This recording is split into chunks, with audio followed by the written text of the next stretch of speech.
Hello, you wonderful people, and welcome to another episode of Not Too Comic Book. This being a show where I talk about TV shows that are adaptations of comic books. For today's episode, I'm going to talk about the latest episode of Gotham, as well as the latest episode of Supergirl, as well as the latest episode of Lucifer.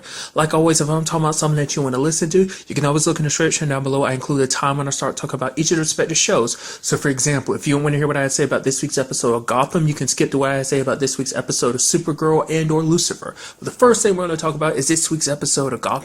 A very good episode where we kind of pick up from last week's episode with Frank killing himself to put Jim in a position to join the Court of Owls. He meets with Catherine and kind of makes it seem like, yeah, my uncle, he kind of went rogue, so I hold no personal problem against the court. And obviously the court's got the reservations in the sense of like they have to wait for Jim to kind of prove himself. At the same time, what's so interesting about this is the fact is that Lee ends up getting the autopsy first. Like, oh yeah, I'm so sorry to tell you your uncle's dead. Because at first she tells it to Harvey, but Harvey's like, oh man, yeah, ooh. And then she sees Jim and she's like, okay, something's up here. You're not too heartbroken about this. Because what it turns out is that the bullet inside of his head, like later on, she ends up pointing out is replaced. Because I was like, how did Jim do that? Because it's like he shot himself in the head. It's like, how did you cover that up? And it's like, oh, you removed his bullet from his head and replaced it with yours, obviously. But Lee's kind of like the fact of the matter is, like, you know, Jim is telling her to back away from this. It's like, this is super dangerous. She's like, I don't care about myself in this situation. She's like, what I am going to do is, I'm tired of you ruining everything in people's life, leaving ruin in your way. What I'm going to do is, I'm going to find out whatever way you're connected to this and bring you down for it. It's because, like, you know, she's so hurt about everything in the whole Mario situation. It's like, he legitimately was trying to protect you, and she holds such animosity towards him. Like, it also comes out because it's like, because even Falcone, like, noticed it too. It's like obviously she begged him to like not interfere with Jim, like to kill Jim or whatever, because on some level she still cares for him. But it's like she hates herself for caring for him and just hates him too, because it's like everything you do, you destroy everything in your. But the fact is, Jim is trying his best, and you know, I mean, he's trying to do the right thing in this point in time. He's trying to take down a super secret organization that's planning on destroying the city, and he's trying to keep her out of it because it's like, you know, no matter what's going on, he still always has cared for Lee. But like, this is just like, if this is the organization you don't want to trifle with, I mean, actually that kind of deals with the entire episode, because obviously Barbara starts asking questions because she's like, I want to be top dog in this whole crime organization. I didn't like claw my way to the top just to find out there's someone above me, because this whole thing with Jim kind of got her thinking. She goes to the one person she feels like would know, and that's, you know, the Enigma, the Riddler. And even he's like, oh, because that for him is like the one question he was never able to get answered.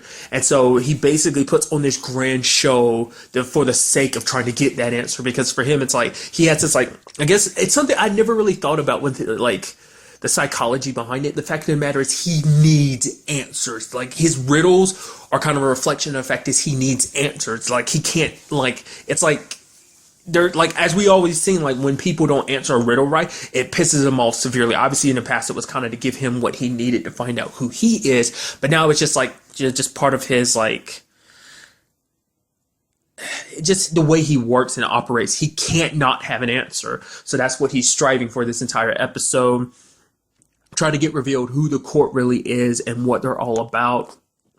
He ends up kidnapping the mayor because it's like, obviously the mayor has some idea. You're not mayor for no reason. I mean, Penguin himself actually bumped into Catherine like at one point, but I mean, they kept an eye on him because they were always like, oh, they were always going to reach out to him because like they need to be in contact with the mayor, because it's like the mayor needs to act on their behalf. So that's why the mayor knows about them now. It's just because, I mean, he's known about them for a long time. It's like, this isn't a group you want to know about. Like, they got eyes and ears everywhere. The moment they find out I talk, they're going to kill me. So, but sadly for, well, kind of everyone involved to a certain extent, it didn't work out for Barbara because Tabitha betrayed her. And like, because initially Tabitha didn't want to help out Gordon or whatever, because it's like it would go against, you know, Barbara, and when she cares deeply for Barbara. I don't know, I struggle there. Barbara, she cares about Barbara immensely, you know, so it's like, I'm not going to turn on her. But then you have Butch being like, yeah, because she's always had your best interest at heart. So she ends up helping Jim by telling him like the bomb collar, like, you know, how to jam the signal so it doesn't work.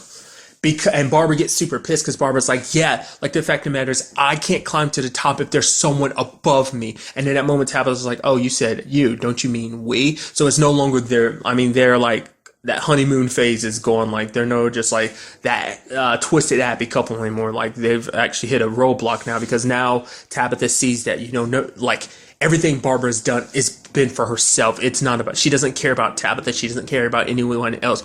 And like, you even have like Butch kind of chiming in. It's like, oh, that's what happens. Like everyone, basically, once you get a taste of that power, like, there's no letting it go. Because obviously, she started off small scale, but then eventually, obviously, as we know, she's taken over, where Penguin left off. So it's like she's finally at the big kids table. Now she wants to be at the adults table with, like, the Court of Owls. But, whether that'll work out for her or not, I don't know. Especially like kind of where, her and Tabitha being divided like they are now.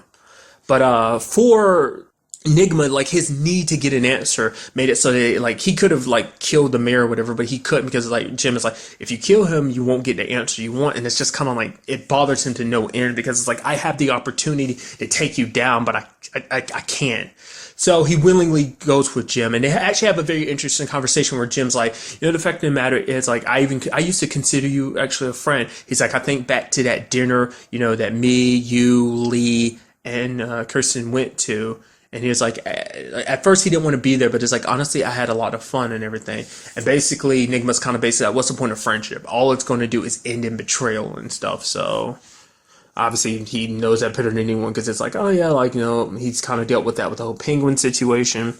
And I guess on some levels, he's kind of been on the other side of it, but Jim, I mean, I'm sure he feels like, he's betrayed Lee, especially with everything that's going, like, not being her time, like, the time she needs him most, and then, like, complicating her life even more. So it's just, I'm sure he feels that in some, I mean, also, you see the whole situation with his uncle and his dad, so that's complication on its own. I mean, because it's a sense of like he's trying to stop the city from being destroyed, but the fact of the matter is he will have to do something. I think I ended up bringing it up last episode as like, what would the court make him do, like to prove his loyalty? Obviously, wasn't anything too bad this time, but who's to say what might be the calls next time to keep up this ruse of working with the court to try and destroy them from the inside. They end up taking Enigma. They don't kill him because Enigma, obviously went on television was kind of like, obviously they're a group that enjoys their anonymity and it's like they can't have someone out there kind of exposing them. So they took Enigma mainly because it's like, yeah, it's come with us because obviously you're going to want your answer. And like, Catherine's like, I'm the one that has all the answers. So obviously she's like, we'll find some use for Enigma. So it's not like they're going to kill him because it's like someone as smart as him, he can be of some use. Not necessarily a member of the court, but can be... In a situation, it looks like to me, like when you look at the court, you kind of think like they look at people, unless you're a full-on member, you're just a tool. Which we kind of got a little more explanation as to why they need Jim. Jim is meant to keep order. Like the fact of the matter is they need like a strong, honorable leader to kind of step forth and kind of bring Gotham together in its time when it's like, but don't get it twisted. We will be the ones to save Gotham. You'll be there to kind of keep everything under wraps, keep the chaos to a minimum, and kind of lead the charge in this new dawn that we're helping create some. We do see that Jim is kind of being brought into the Court of Owls at the end of the episode, putting on the mask. Now, like I said, obviously we got the whole Lee situation. Because the only other person that knows the truth is Harvey. Harvey knows all the details of this situation because this is a type of thing where it's like you need an ally. You can't keep it all to yourself. But even if you try to explain this to Lee, I mean, like I said, she's hurt, she's mad. So it's not like she's going to listen. So very interested to see where that starts going forward from there too. It's like, will Harvey try to get her to back down? Obviously, Jim will, because if she starts making too much noise, obviously the court will look at her as like, oh, she's too much of a nuisance. We need to get rid of her, like, type of thing. I mean, that might be the thing too. They might even ask Jim to do it. I'm very curious to see what Falcone's going to do if and when he finds out that Jim's actually a member too. It's like, oh, like, because I feel like there's still more to it because we never found out about because it seemed like there might be, the way they were kind of alluding to it, it was basically that there was a connection between Mario and the Court of Owls. I don't know whether it's because obviously Falcone's always had his situation with him, but it seems like there might have been something between them and Mario. But I mean, it feels like I mean, they never really established that, so maybe that's something we'll kind of learn going forward, or at least Falcone will learn going forward. So overall, like I said, I'm very interested to see where that storyline goes. Obviously, the other side of it, we have Penguin kind of starting to build his army. He ends up recruiting Mr. Freeze as well as Firefly. For him, obviously, he's still trying to find a cure.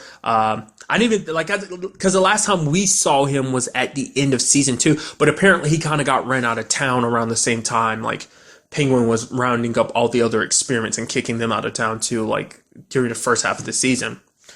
Not necessarily to like, I guess it kind of goes hand in hand because they kind of play a role in each other. In particular, Firefly is kind of like that, like, Firefly and Mr. Freeze were kind of born because of Strange. They were kind of born from outside things too, but it's like they were kind of reborn thanks to Strange.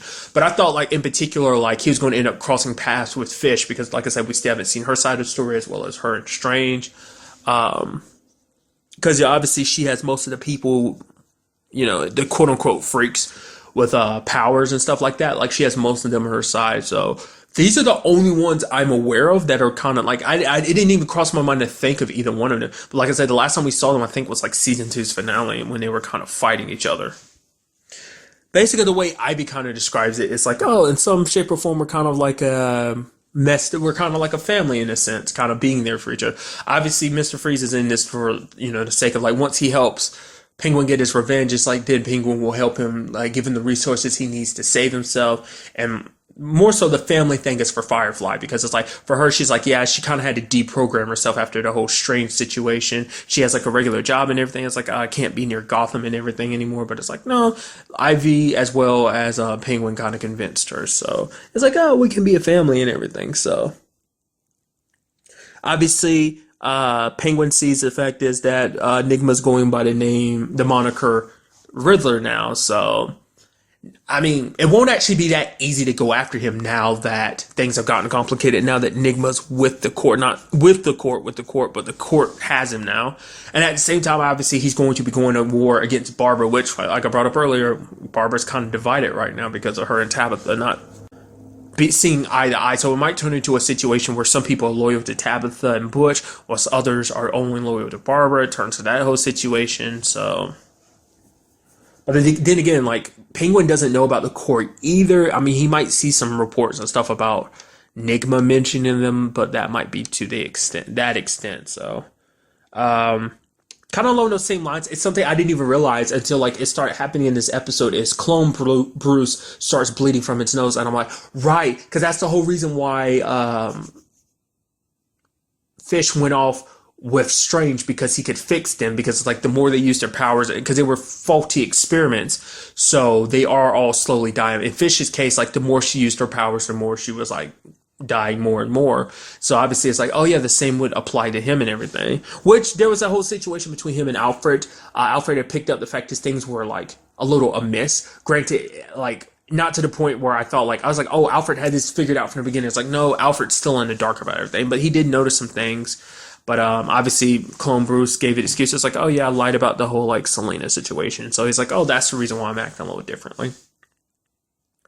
But Bruce, like, ends up bringing up the fact is that, like, you know, he brings this up to Catherine. And she says something kind of interesting. She's like, oh, when it's all said and done, he's like, oh, will I die? Will Bruce return after I die? It's like, no, he'll return long before that. I'm like, oh, so even that dude out there training Bruce, that is part of your plan. It's not like, I should have figured as much. I don't know. It just, like I said, it seems like, I mean, he doesn't look at the court as really anything. Like I said, he looks at it as a tool. So I'm thinking it's kind of like their agendas kind of go hand in hand. They bring Gotham back from the brink of despair, and just like they rebuild it, they destroy it and rebuild it, and Bruce is to come in and he's supposed to be a stand-in long enough. I mean, like I said, the whole him being a weapon thing might still apply, you know, that might be why he's dying even faster now. It might be because of that. So, but nevertheless, at least in the case of Bruce, it's like they do want him to come back. It's like, yeah, they need him out of the way for now, but eventually they want him to come back to lead Gotham in this new age is what I'm kind of getting. So it's like, cause she's like, yeah, he'll be back long before then. So it's like, you're not keeping him out long enough for like Clone Bruce to, like, I thought it was like, oh, to keep things like status quo. I mean, to a certain extent, I guess it is, because it's like if Bruce Wayne just up and disappeared, it raised a lot of flags and stuff like that. But now it's like they can get Bruce to do what they need him to do while also like no one knowing that he's actually gone. So, I mean, that does change when Clone Bruce goes to visit Selina, which, like, because Catherine brought up the fact is like, oh yeah, like you not actually having feelings for Alfred, are you like caring about him? It's like, no, of course not. It's like, oh yeah, because every time you keep bringing him up, it's like your sacrifice won't go in vain. Just make sure that you don't forget, your role in all of this. But the one person he does warn is Selina. He ends up even admitting to her who he really is. And she's like, wait, what? Like, the fact of the matter is, I gotta go warn Alfred or whatever. Because she's like, oh, wait. So if you're here, where's Bruce? And it's like, even though her and Bruce have such problems, she still does legitimately care for him. Because she's actually concerned, like, where is he? Like, what's going on here? Which obviously, Clone Bruce isn't giving her the answers. He's just like, yeah, he's not in Gotham anymore. And for her, she wants to go warn Alfred, but he's like, you can't tell anyone. She's like, that's the difference between you and Bruce. You want to save me, but Bruce will try and save everyone. And it's like, the fact of the matter is, you're not even a real person. You're just a fake. You can never be the real Bruce. You're not anybody. And it's like, wow. Especially because, like, he, from the very beginning, like, made it apparent he had such strong feelings for her. But to hear her say that, he's like, I guess it broke something inside him because he's like, I can't let you warn anybody. Because for him, it's like this right here is all there is for him. Especially her saying that, like, oh, he's not the real Bruce and everything. I'm sure it kind of short-circuited something in him because it's like, Catherine told him, like, this is his purpose. This is what he was made for and everything. And so when it was all said and done, like, he ends up pushing her out the window and quote-unquote killing her. But then there's the whole thing about the cats gathering around her like that. Like, I'm not that familiar with Selina's past and stuff like that, but, like, what was it? I don't remember what it was. Was it Batman Forever? It was the one that had Danny DeVito as the Penguin. Was it Michael Keaton as Batman and Michelle Pfeiffer as Catwoman? Now that one, it kind of, like, to my recollection, because it's been a very, very long time since I saw it, but in my recollection, it's like the whole 9 lives aspect kind of applied to her. Like, she dies and comes back like multiple times. Like, so there's kind of like a supernatural aspect to her. Granted, I think more versions of her don't really, like, probably more modern versions of her. I don't know if this is a comic thing or just like some, like, obviously like some versions of her or whatever, but more often than not, I'm familiar with the more like, obviously, it plays a role in Selina's story in this one being kind of a cat burglar. Like, that's all it is. It's like she likes cats and she's very nimble and she's very feline-like. That's all the aspect to it is. So, but whether she has actual, like, supernatural ability of 9 lives or maybe she was experimenting on and she just doesn't realize it. Because at the end, we see her laying there kind of lifeless and all those cats are gathering around. So it's like, so does someone find her and experiment on her? Or is it like the moment, like, we get back to that, she's like, she wakes up and it's like, oh, yeah. So I'm very interested to see where that goes. And now moving on to this week's episode of Supergirl, a very good episode. It kind of brought out some very interesting things. Because obviously at the beginning of this episode, you had Jimmy kind of struggling because he, like, as Guardian, he saves a lady from some people trying to mug her. But then she freaks out and she's like, please don't hurt me. He's like, I'm not trying to hurt you. And she runs away and it's like, wow. Like, cause for him, it's like, it's a little hard because obviously he started this because he wants to help people out and everything, but it's like it has the opposite effects of like, oh yeah, he wants Guardian to be kind of instill hope in people, but it's like it doesn't. It instills fear. But he has people like Clark and Kara who like obviously instill hope in people, but he's not doing the same. I mean, to be fair, like, in my mind, I'm like, it's the whole hero thing, it doesn't come that easy. I mean, every superhero comes with their kind of problems. Let's not forget Kara, like, when she first appeared, it's like everyone constantly compared her to Superman, so having to live with that. But at the same time, too, like, obviously you have someone like Oliver, which Oliver's case is kind of complicated, but obviously it kind of fits the same criteria of being vigilante-like and everything. I mean, granted, Jimmy wouldn't know that because they haven't really crossed over and actually met each other, but I mean the best example they use is like actually Batman, because they're like, oh yeah, there's that well, there's always like that friend of Clark's, and Wayne kind of motions like a cow or whatever, and he's like, oh, I mean, but that's more like a frenemy type of situation, because it's like, Batman meant to instill fear, but like Guardian's not, he doesn't want that for Guardian. So for him, it makes him feel a little bad, especially when there was, because basically the entire episode deals with the fact is that basically there's a lady, her species is known as Forian.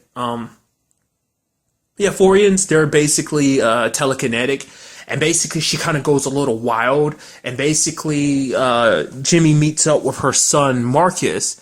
And obviously Marcus is very shy. He's not really talking to anyone. He's kind of keeping to himself. But then he kind of latches on to Jimmy. And the way that John puts it is like basically Marcus saw something in Jimmy. It's like there was kind of a psychic connection, and he saw a little bit of himself in Jimmy. Because at first he was afraid of Jimmy until Jimmy took off his mask, which kind of another DC thing. Heavily reminded me of the whole, the first thing that came to my mind, I was like, oh, this kind of interesting that I would go there. Because, you know, talking about Batman references and everything. It kind of reminded me, I think it's actually the final episode of Batman Beyond. I mean, technically, it's not. I'm pretty sure, like, no, that was the... Was it that? I'm confusing stuff. It was either Batman Beyond, or was it Static Shock that, I think, no, it was Batman Beyond that gets its conclusion during, like, what was it, Justice League or something like that? Like, there was like a whole thing in Justice League, I think, that's actually, whatever the case may be, its story was a part of that, so that was kind of Batman Beyond's conclusion, so that's what it was. But I know Static Shock was also connected to that too. Makes you wonder, would that ever make a resurgence? Like, because in my brain, like, it's not, like, I remember it being him being part of, like, the Justice League and stuff like that, because there's, like, a whole future arc episode. He's even crossed over, like, it's just interesting to me to think, like, I don't know if that's going to ever turn into a TV show. I feel like that would fit perfectly with a TV show. I mean, maybe there's one in under development. It's not the point. Basically, there's a point where Terry had to take off his, mask because there was a kid he was trying to save, and he showed the kid his real face. So that's where my brain automatically went with that. So I'm sorry for the little tangent I had, but nevertheless, basically what we end up finding out is that basically the little gate that Rhea and Lena are working together to make is causing this. That basically when they activate it, it causes some kind of atmospheric change, and it has an effect on their mental state, and it makes them kind of run a little wild. So that's what happens. There's even a point where Marcus ends up destroying like part of the Catco building, like from the outside, you see it like heavily cracked and everything. He was bound to bring the entire building down. I mean, that was just after like him and Jimmy had like a sweet moment, because like to him and Jimmy bonded over the fact that obviously Jimmy showing him his cameras and stuff like that, and how important they are to him and everything, what they represent. And also bringing up the fact that it's like his dad was a soldier and he died. And like Marcus brings up the fact that his dad was under the same condition too. Like he was a soldier that died as well. Kind of, like I said, like two sides of the different story, but they kind of obviously meet like in the middle. For Jimmy, he's like, at this point, he kind of gave up, because it's like, yeah, like I'm no use. You're right, John. This is a DEO matter. Which then you have John kind of be like, I know what it's like to search for your purpose. Like I didn't, most Martians had to figure out what their purpose was going to be. Me, I'm not so fortunate. So what I did, like it wasn't until my daughter was born that I was like, I think he has two daughters, didn't he? Did he have one daughter or his two daughters? At least, I think he does. I think he had two daughters, and like the first one being born, it was like, it instilled in him like, oh, I want to protect her. This is what my purpose is. It's going to be to protect her, and that kind of unlocked that protector within him, and he joined what was the Mars equivalent to police, and became, who he is now, the Martian Manhunter. Which is like, I always wondered why he had that name in particular, the Martian Manhunter, but I guess that's why. Probably hunting down other Martian criminals and stuff. Well, no, Martian Manhunter in the sense of like hunting down men and stuff. Probably like the way they phrase it like that makes it seem like he was probably the equivalent of a bounty hunter. Maybe like John's like one of those heroes I don't know that much about. Like obviously I've seen him pop up in Justice League and stuff like that. Young Justice, obviously Smallville too. But it's like I don't really know that much about him. So that was just kind of nice learning that little tidbit, but it's like he's telling Jimmy, it's like, Jimmy, this will be that one of those moments you have to like stand up. It's like, because it's like, you're the only one that can help in this situation, because Marcus will only open up to you. And so Jimmy does, kind of talk to Marcus, and he's getting him to understand like that he ends up bringing something up about his past. And the fact is that he ended up getting bullied a lot when he was younger, even more so after his dad died. And because of that, he put up a lot of walls, and like when it came to him and other people, he never really got close to people. But that was until he met Clark, because Clark knew what it was like to be different, to kind of be an outsider in a type of situation, and that's why him and Jimmy bonded. Like they got closer to the point. Obviously, like Clark became like his best friend, and it's like at that point the walls went down for Jimmy. And he's like, the fact of the matter is like Jimmy's kind of that person for Marcus, the person he got close to kind of bring those walls down. Like probably obviously someone outside of his mom.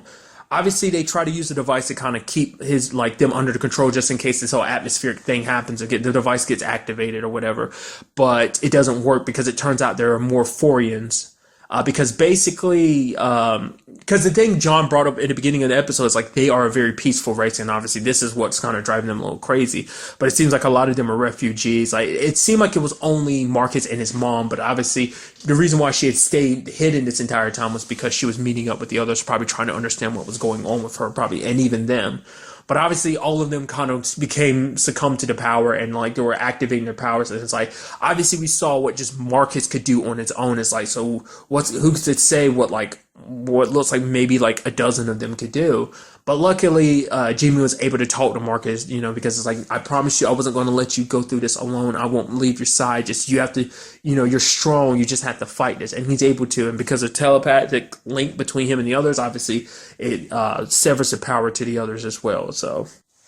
But a big part in this episode, like I said, the other side that's got like the story being tied together is Lena and Rhea. And to me, this episode presented a very interesting dynamic. And it's like Lena kind of describes Rhea as kind of like a mentor. But to me, I look at more so at the mother figure. Because for each one of them, it's like you're the person that they don't really have. Like in Lena's case, it's like Rhea is kind of almost like the mother that she didn't have, like the person that she could open up to and talk to and not have to worry about. Like, she doesn't have to try and impress her. It's like, to her, it's like, yeah, she's like, oh yeah, like everything she's ever done was always trying to get her mother's eye, but her mother was only ever concerned about Lex. She's like, oh yeah, maybe we could go break Lex out and he can help us with this whole machine, because it's like, oh, he's the smart one, which Rhea's like, no, you're smarter than your brother. It's like, your brother was always so obsessed with power, so that's the difference between the two of you. It's like, telling her to come at it from a different point of view. It's like, stop coming at it from like how Lex would come at this problem and come at it how you would.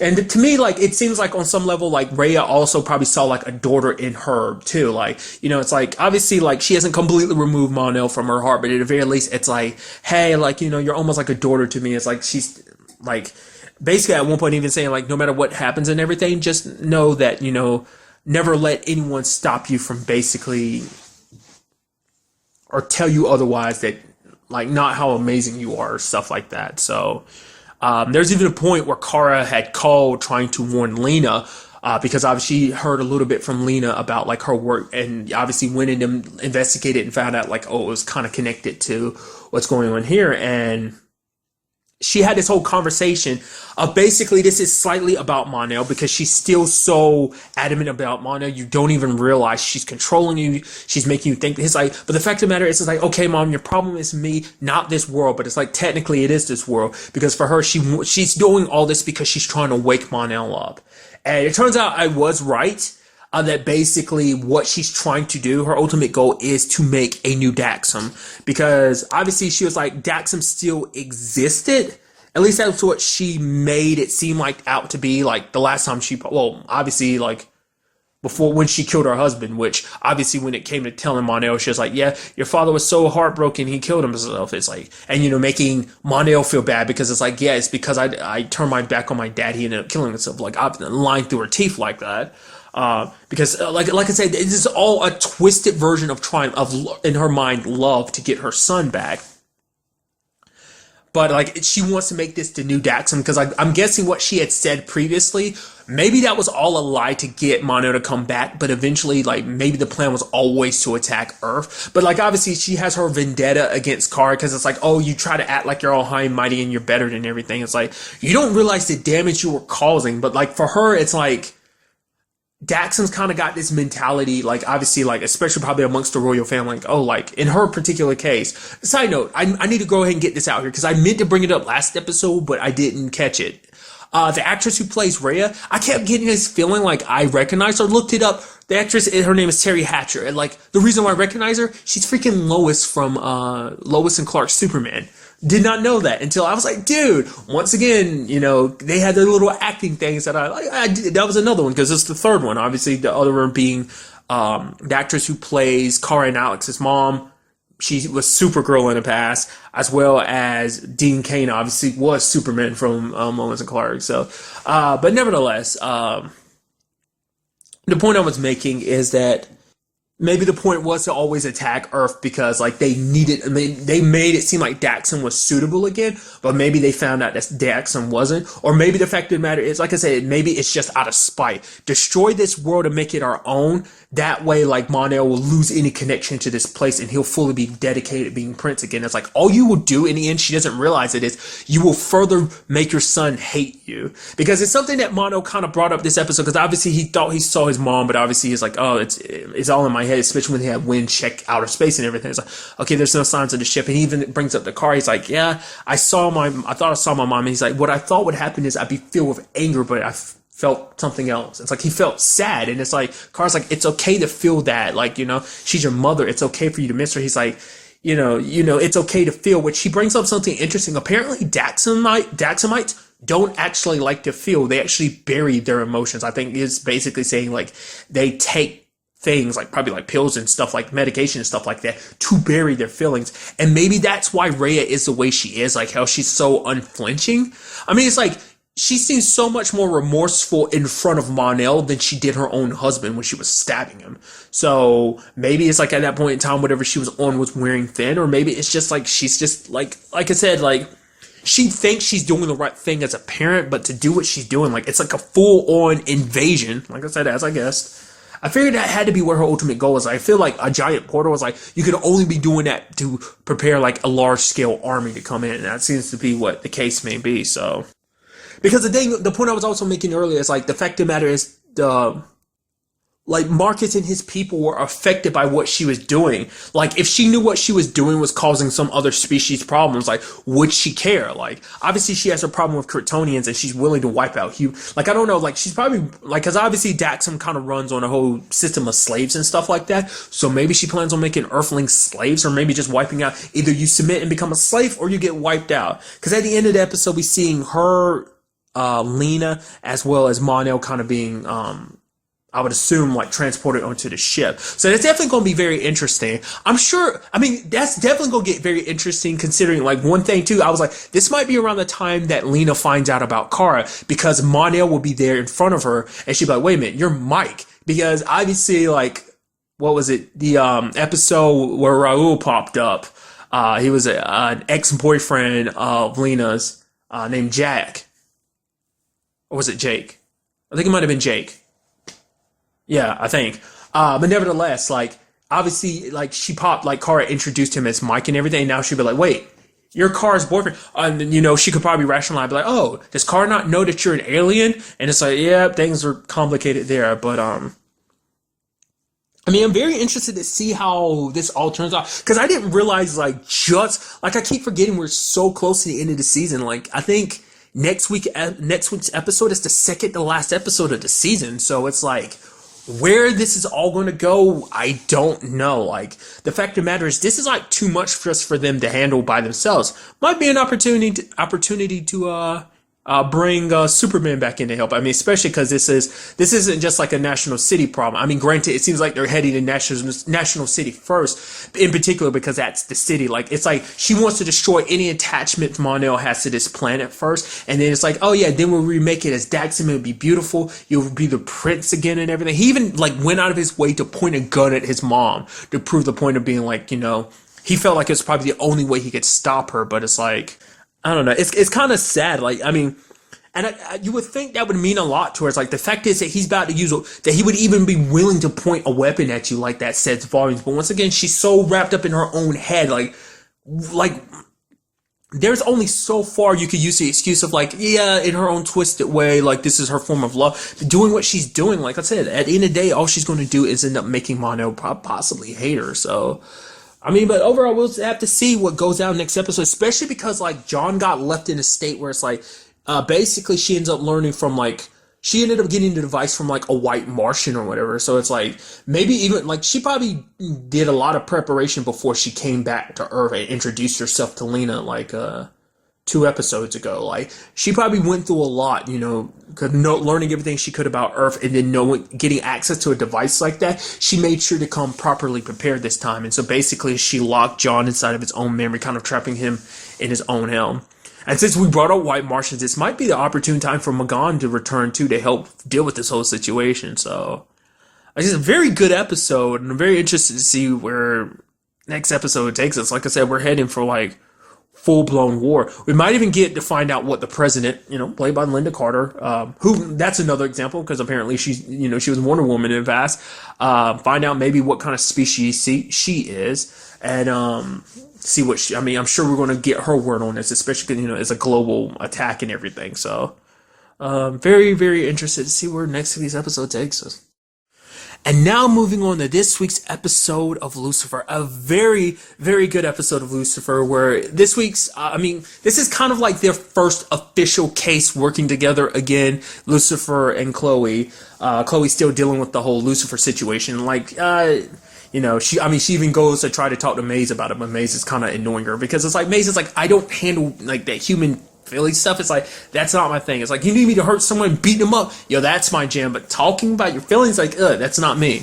But nevertheless, they investigate a woman named Debbie, who's basically the head admission person at this like super like private school that basically deals with like teaching people to control their emotions. And for Lucifer, this is he needs this opportunity because like his mom is telling him to use Azrael's blade, the flaming sword, because the plan is to cut open the door and go to heaven, but he can't access it. But he's like, it's supposed to be him who can use it because it's like it's tied to his emotions. So it's like the moment he feels a lot, he can channel his powers through it, but it's not working. Aminadol tries to punch him in the face to get at it. He's like, okay, brother, here, you try the weapon. Now let me kick you in the balls and see if that works for you. It doesn't. So, he doesn't get the opportunity to. So, because that's kind of a very interesting thing right off the bat is Aminadol's side of the thing. It's like, where it's like all this is based on Lucifer. It's like Lucifer's this, like Lucifer is so important to the plan. It's like, remember, because Aminadol's always felt bad because obviously he's the older brother. He's always been taking responsibilities, like being the good son. And it's like everything at the end of the day falls down to Lucifer. It all comes down to Lucifer. In the case of like, in this particular situation, he's taking it personal because it's like, oh, you're the one that can wield the flaming sword. You're the one that's getting mom's attention and stuff like that, which Lucifer points out. It's like, don't you think it's a little weird that mom's so adamant about getting back to heaven, especially like in the case of like, it's like, why are you in such a rush? It's like, but she's like, we need to go now. And what's so interesting is obviously she goes out of her way. Like first she tries to set Lucifer up with a foursome, ended up getting women that in her eyes are like, oh, they look like Chloe, but obviously to her it's like all humans look alike. Then she tried to aggravate him, but at one point she ends up fighting him, and he's like, "Mom, when did you get like access to so much of your power?" And she's like, "Well, I am a goddess and everything." And it's just like, "Oh yeah, I've been slowly gaining my strength," which then immediately kind of puts things in perspective later on because we find out why she's so adamant in pushing, because obviously like Aminadol kind of he sees that moment where Lucifer does finally activate the blade, and he sees that there's so much pain and tears like forming in Lucifer's eyes because what the blade drew upon is the emotions he's been like holding back this entire time, and that's his pain and sadness over everything associated with his mom, but also the state of things between him and Chloe. Like he wants to be with Chloe, but obviously he kept a distance from her because he's like, dad manipulated her to make her feel the way she does about me. That's not her real feelings. That's just how my dad forced his will upon her, to put us together. It's like if she's going to fall, like part of me thinks there's not even a part of him that thinks like Chloe could ever really just love him on her own. It's like, no, like for him, it's like like someone actually liked him for being him. And it's like to find out that was faked, which I don't think that was. Like, I do think that's truly 100% all Chloe. Your dad put her in the path. Maybe he put her in your way, maybe. But the fact of the matter is, it's because, in some way you could look at it as like, God loves him. And it's like, I want the best for my son. And it's like, I want you to be happy. Like, the fact of the matter is, I might not have gone about it the right way, but it might have been controlling, manipulative, as your mother. I'm sure that's how that would kind of turn into a situation like that. Because, that's Lucifer's biggest problem with his mom is she's controlling and manipulative. I mean, the reason why he got sent to hell in the first place is because, like, she didn't defend him. She's like, let God just do what he did and just banish him to hell. But nevertheless, like he did it. I'm sure he would argue he did everything for Lucifer's sake. But like everything Chloe feels is her own feelings. Like I do believe in the whole concept that like it's so interesting when the whole like oh what's predetermined and does free will exist? But for him it's like he sees his dad in such a negative light that he assumes his dad made her feel the way. It's like no, but I think it's because Lucifer just can't really rationalize someone actually feeling that way about him being who he is. So. But the point I was making is like the fact of the matter is like all that is what drives his pain, and Amenadiel sees that, but his mom, Charlotte, keeps pushing. It's like no, you got to give it more, and he's like, I'm giving it all I've got, and Amenadiel's even going like, Mom, calm down. He is doing the best he can, and she's like, you're right, and it's like. Because Amenadiel gave him such a hard time because it's like, oh, you're the light bringer and everything. Like, at the end of the day, this all comes down to you. He's like, you do want to go back home, right? He's like, yeah, I do. Which is like, obviously we find out, from his conversation with Linda, that's not his plan. His plan is to cut open the heaven's gates, kick her in there, lock the door so basically her and his dad can go at it. It's like, if they end up tearing each other apart, that's fine and dandy after everything that they've done, used and manipulated people, But, she's the one that made him realize that the fact of the matter is what he needed to channel, what he's been holding back from all this time was his pain. But the fact is, even when that all said and done, Amenadiel was actually consoling him because he probably realized what it was that Lucifer was tapping into to do this. Now, to me, like immediately, my brain immediately thought like, okay, his mom is manipulating him. Once again, it's like the fact of the matter is like that. Basically, it's kind of something like I brought it up in something recently.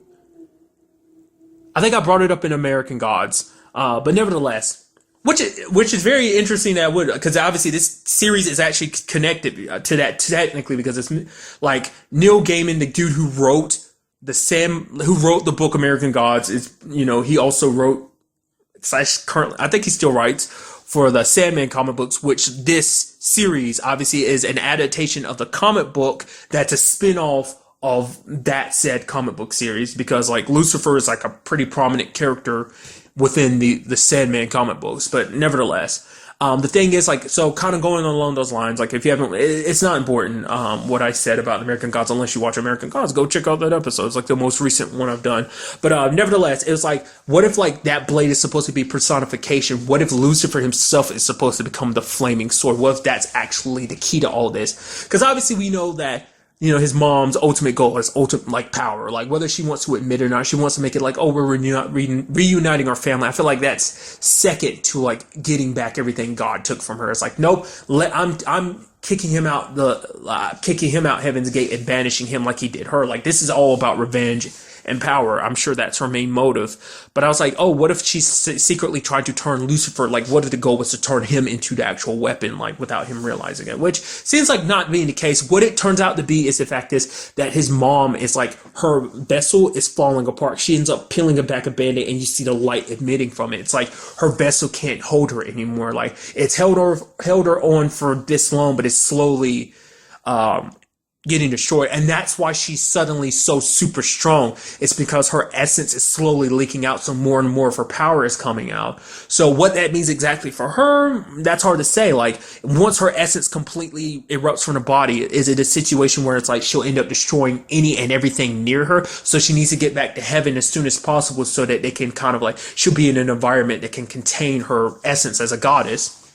So what does that mean? It puts Amenadiel as well as even Lucifer in danger of being near her if she's in this state? Or is it because like if she doesn't get to heaven soon enough, either she will automatically go back to hell because that's the last place she was. It's the only place that can house her essence. So the moment it escapes from the body, she'll get dragged back.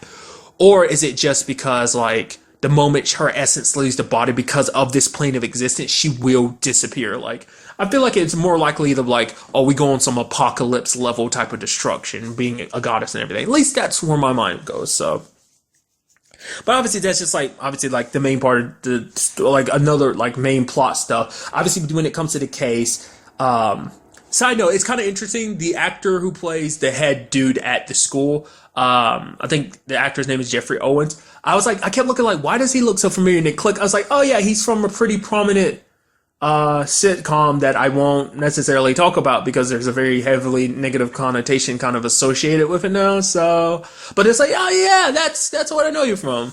I don't actually remember his character's name, but nevertheless, I did like the fact is that he broke down because it's like, yeah, we found out, like, the fact is this family cashed a check, but Debbie, being the head of admission, was like, oh no, we never actually got your check, and the parents got super pissed and everything. Turns out he had embezzled the money and stuff like that. He's like, the fact of the matter is I have to live a certain lifestyle because I go to this school and everything, and it's just like, he's like bawling and crying and admitting it, and he's like, oh, he's feeling bad and everything because it's like, oh, because of me, those parents went off and killed Deborah. I think I've been calling her Debbie this entire time, haven't I?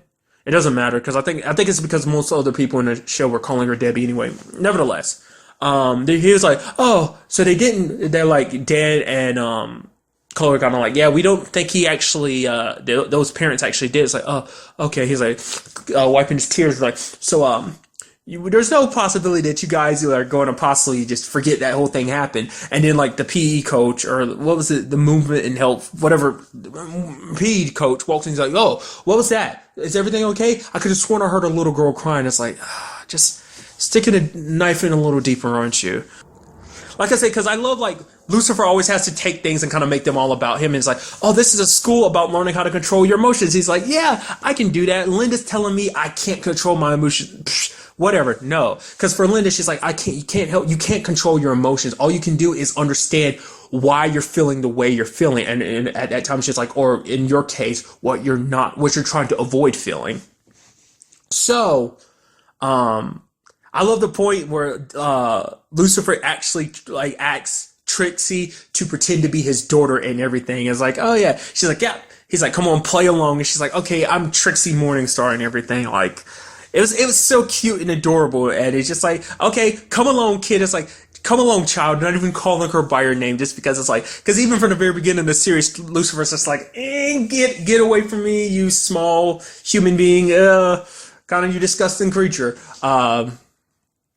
I'm sure that's not a mentality, like, he's not the only one. I'm sure there's some people just like, yeah, kids are cool from far, far away, just don't get near me, type of thing. But nevertheless, it brought up a very interesting thing, the whole conversation, where it's like, yeah, Trixie ended up admitting something. She was like, yeah, like, her mom recently, talking about Chloe, recently almost died, and that her job is very dangerous, and she has to worry about protecting other people, having to deal with other people's problems. And Trixie's like, I pretend that I'm okay because I don't want to bother her, because like, for Trixie, it's like, my mom's got so much on her plate already, and the last thing I want to do is be a burden on her. And so it's like, so she's like, for my mom's sake, I'll just pretend like I'm okay. And Chloe's overhearing that, and it breaks her heart. It's like that Trixie's like holding so much weight on her shoulders. Like, such a little girl has so much weight on her shoulders.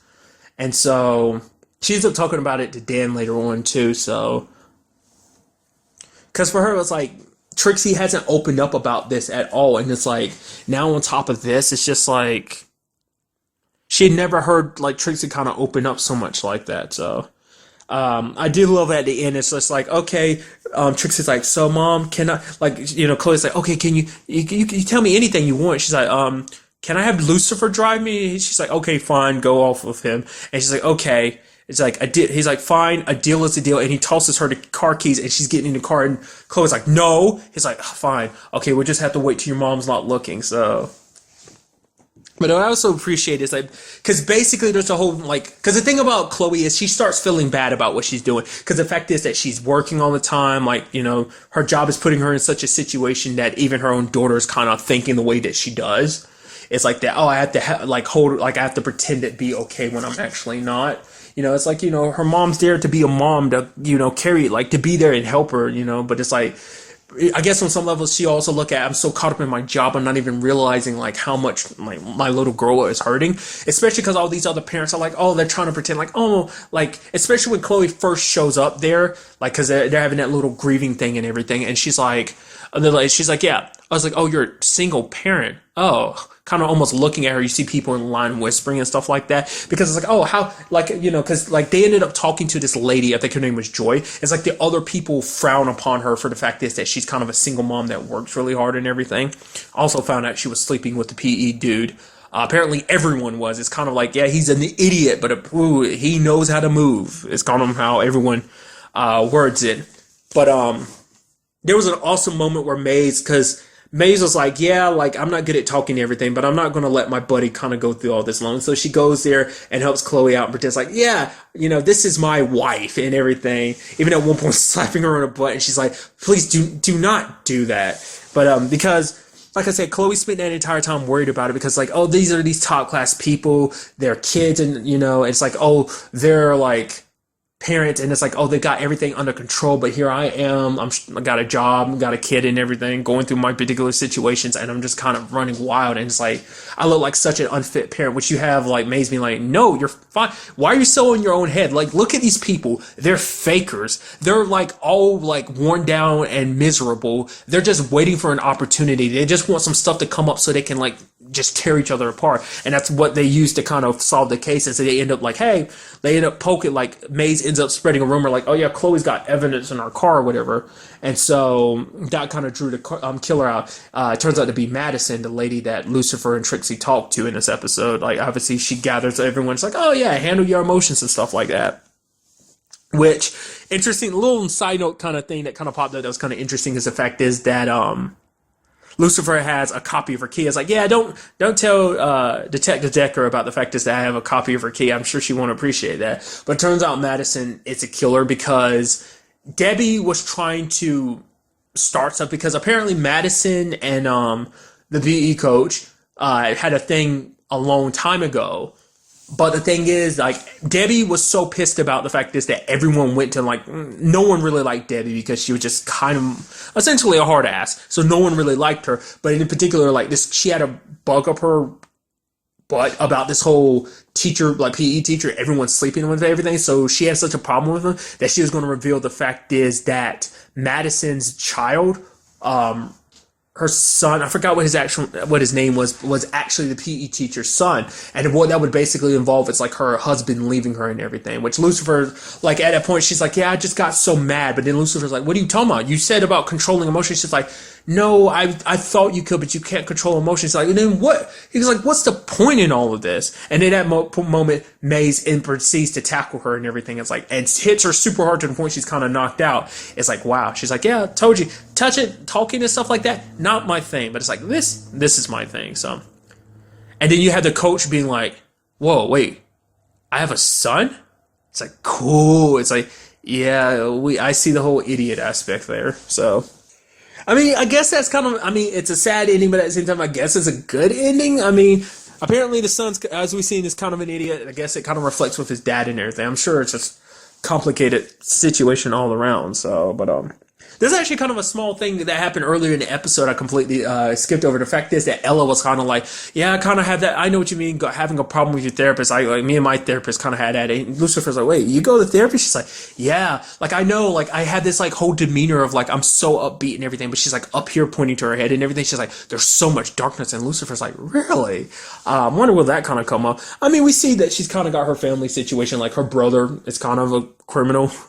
But she kind of lets that slide because he helped out with the whole I forgot what that particular situation was. It was connected to a case. I don't remember what it was, what the particular case was, but obviously it was like a situation that her brother ended up helping out with. So, like, obviously that's something there, but I'm sure there's complications with her life, and just it makes you wonder what does go up in her, like, what is up there in her head, because she is always so upbeat and everything. So, but overall, like I said, like, a very, very good episode. Like, those, I do like those developments that have started, kind of popping up, it's like, but now that we know that why Charlotte is so desperate to get back to heaven, it makes you wonder, like, and how the blade is activated. Like, does that mean Charlotte will continue? Will she be so desperate that she does something where she forces Lucifer's hand to tap into that? Because she doesn't know what the trigger is. Like, Amenadel, I'm sure, can look and can kind of tell what the trigger is, but, it's his pain and everything that kind of triggers it. I mean,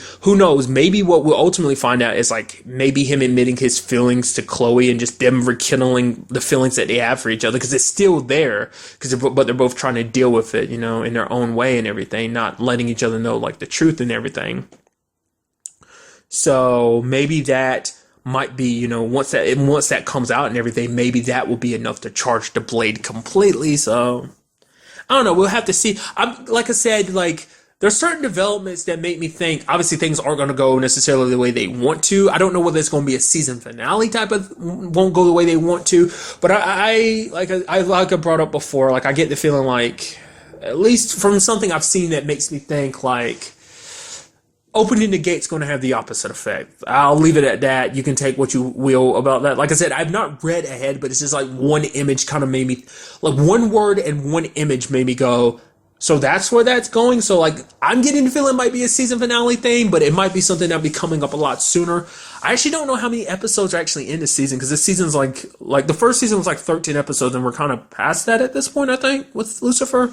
It's definitely like a longer season, so I don't know where it kind of falls. It's kind of like iZombie, because iZombie's first season was like 13 episodes. The second season's like 20. I don't know if we're up to that so far with Lucifer or not. So I mean, we'll see. Nevertheless, I'm gonna enjoy it forever, how much longer it is. But I'm sure it's going to be like possibly coming to an end soon too. Like every other, most things I am covering for Not Too Comic Book are probably 75% of them are ending this month. So.